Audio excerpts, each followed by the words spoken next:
Guys, welcome back to my channel. আশা করি তোমরা সবাই খুব ভালো আছো। আমিও ভালো আছি। আজকে আমি তোমাদের সামনে দারুণ মজাদার একটা সবজির অসাধারণ রেসিপি নিয়ে চলে এসেছি। এই সবজিটা খাওয়া কিন্তু আমাদের শরীরের জন্য খুবই উপকারী। অনেকে হয়তো জানে না, অনেকে খায়ও না। তবে তোমরা দেখে বুঝতে পারছো কোন রেসিপির কথা আমি বলতে চলেছি। তবে হ্যাঁ, ছোট ছোট পটলের মতন দেখতে এই সবজিটা বেশ রসালো হয়। তবে এই সবজিটা রান্না করার একটা প্রসেস আছে। যেমন তেমন করে রান্না করলে কিন্তু মোটেও ভালো লাগে না। এই সবজির ভেতরটা একটু টকটক আর ভীষণ রসালো। তো চলো এই দুর্দান্ত রেসিপিটা তোমাদের সামনে শেয়ার করছি। এই রেসিপিটা গরম ভাতের সাথে অসাধারণ লাগে। এক থালা ভাত কিন্তু খুব জলদি খাওয়া হয়ে যাবে যদি এই রেসিপিটা তোমরা বানিয়ে ফেলো। আর এই রেসিপিটা বানানো খুবই সহজ। খুব কম সময়ের মধ্যে দারুণ স্বাদের এই রেসিপিটা তোমরাও কিন্তু বানিয়ে ফেলতে পারো। তাহলে চলো আর দেরি না করে চটপট বলেই দিই এই সবজিটা কি। দেখতে পাচ্ছ পটলের মতন দেখতে, আমি বলেছিলাম পটলের মতো দেখতে কিন্তু ছোট ছোট। এটাকে বলা হয় কুঁদরি। তো এই কুঁদরিটা কি করে কাটার নিয়মটা দেখো। এইভাবে ছিললে কিন্তু কোনো ছিলকেই ওঠে না, পটলের মতন কিন্তু এটা মোটেও নয়। এই সবজিটাকে দুই সাইড কেটে নেওয়ার পর আমি একটু এইভাবে তেরচাভাবে লম্বা লম্বা করে কেটে নিচ্ছি। দেখো দেখতে কতটা সুন্দর, ভেতরটা একদম রসালো জুসি জুসি এই সবজিটা। ভেতরে রয়েছে প্রচুর বীজ, তবে এই বীজগুলো কিন্তু শক্ত মোটেও নয়, ভীষণ নরম বীজ। পটলের থেকে কিন্তু আলাদা রকমের, তোমরা দেখেই বুঝতে পারছো ভেতরটা কিন্তু একটু পিঙ্কিশ ভাব রয়েছে। তো কিছু কিছু এরকম কুঁদরির ভেতরটা এরকম কালার হয়েছে, কিছু কিছু আবার কিন্তু সবুজও রয়েছে। তো এইভাবেই আমি সমস্ত কুঁদরিগুলো কেটে নেব। তো আরেকটাও আমি দেখিয়ে দিচ্ছি এইভাবে যেভাবে কাটছি আমি। দেখো এটা আরেকটা কালারের মতন বেরোচ্ছে, ভেতরটা একদম সবুজ, একটুও কিন্তু পিঙ্ক কালারও হয়নি। তো কিছু কিছু কুঁদরির ভেতরের একটু লাল হয়, কোনোটা একটু পিঙ্কিশ হয়, কোনোটা কিন্তু এরকম সবুজ সবুজ হয়।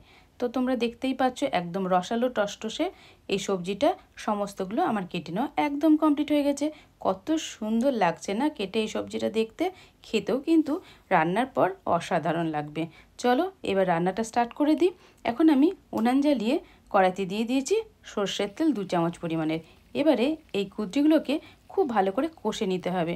তার জন্য গ্যাসের ফ্লেমটাকে মিডিয়াম টু লো করে এগুলোকে খুব সুন্দর করে কষে নিতে হবে। তাহলে এর ভেতরে যে জলটা আছে সেটা আস্তে আস্তে শুকিয়ে যাবে, খেতেও কিন্তু টেস্টি হবে। যে টকটক ভাব থাকে সেটা কিন্তু আস্তে আস্তে চলেও যাবে। এই সবজিটা দেখে বুঝতে পারছো ভেতরটা কি সুন্দর একদম রসালো রয়েছে। আমি ঢাকা দিয়ে দিয়ে ভালো করে এই সবজিটাকে প্রথমে কষে নিচ্ছি। যত ভালো করে কষবে তত ভালো কিন্তু খেতে মজা লাগে। তো এইভাবে দেখো একটু একটু লাল লাল ধরনের হয়েছে, সবজিটা আমি কষে নিয়েছি। তবে এই সবজিটা কষতে আমার সময় লেগেছে 4 থেকে 5 মিনিট।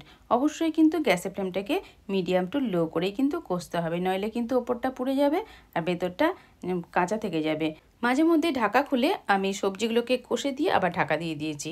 এইভাবে আমি 3 থেকে 4 বার নেড়ে চেড়ে দিয়েছি ঢাকা দিয়ে দিয়ে। আমি এই কুঁদরিগুলোকে খুব ভালো করে কষে নিয়েছি।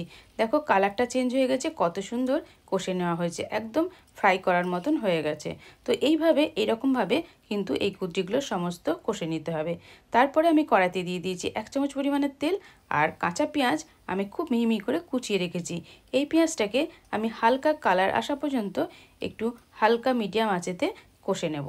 গ্যাসের ফ্লেমকে কমিয়ে কমিয়ে আমি পেঁয়াজটা কষে নিচ্ছি। পেঁয়াজের ভেতরে যে জলটা আছে সেটাকেও কিন্তু অল্প একটু ড্রাই করে নিচ্ছি। দেখতে পাচ্ছ কালারটা চেঞ্জ হয়ে গেছে পেঁয়াজের। পেঁয়াজটা আমি এই মতন অবস্থায় কষে নিলাম। এবারে আমি এর সাথে অ্যাড করছি 4-5টা কাঁচা লঙ্কা আর 8-10 কোয়া রসুনকে ভালো করে থেতো করে নিয়েছি।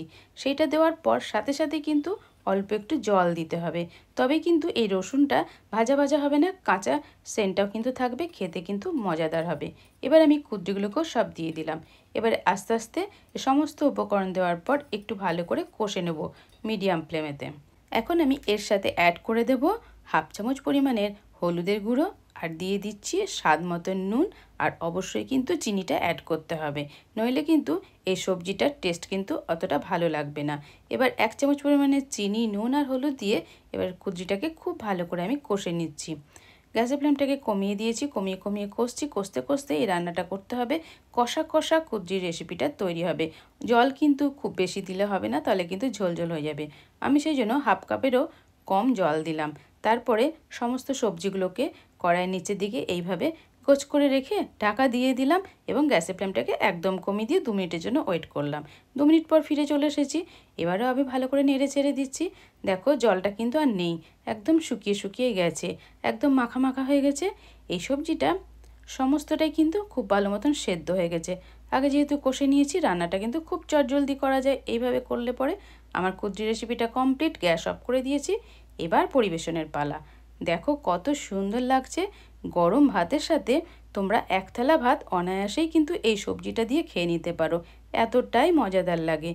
তো বন্ধুরা, কেমন লাগলো আমার এই ভিডিওটা? ভালো লাগলে অবশ্যই লাইক, কমেন্ট, শেয়ার এবং সাবস্ক্রাইব করে আমার পাশেই থেকো। এইরকম নিত্য নতুন ভিডিও পাওয়ার জন্য নোটিফিকেশন ডান করে রেখো। নেক্সট টাইম আরও নিত্য নতুন ভিডিওর সাথে আমি চলে আসছি। তোমরা বাঁচে থাকো, সুস্থ থাকো। Tata, bye bye.